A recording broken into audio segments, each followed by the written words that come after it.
Hi everybody. Do you know the animal abuse laws in our country? Do you know the animal abuse laws in your state?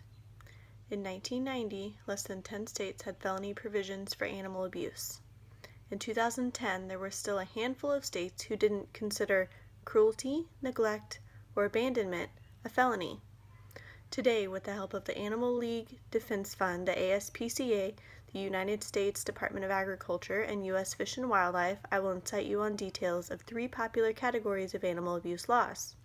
By the end of my speech, you will be informed of the current laws regarding dogfighting, puppy mills, and wild animals in captivity. In 2015, the FBI categorized animal cruelty as a Class A felony in order to be able to track these charges just like any other charges.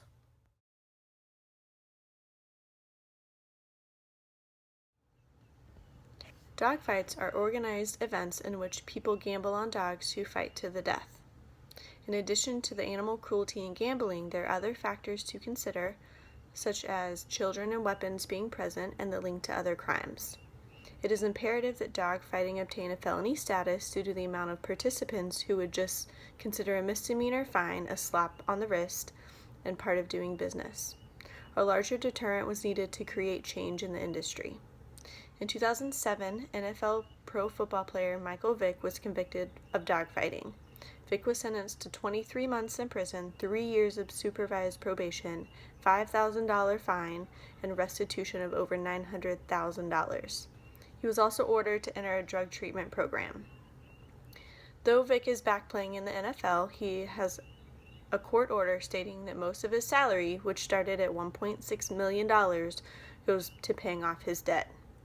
The Michael Vick case brought dogfighting back to the forefront of animal abuse legislation. In 2014, all states considered dogfighting a felony. However, in several states, spectating is still only considered a misdemeanor crime.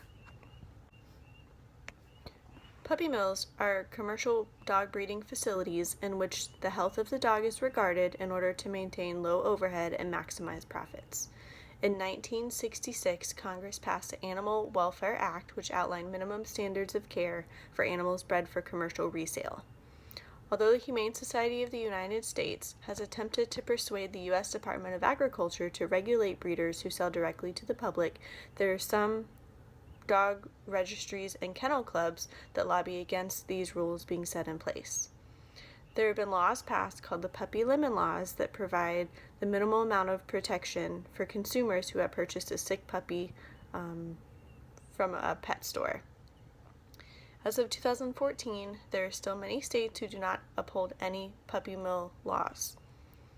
As you'll see on the map, only 18 states require licensing and inspections for puppy mills, and there are 15 states that do not require any licensing or inspections by the state.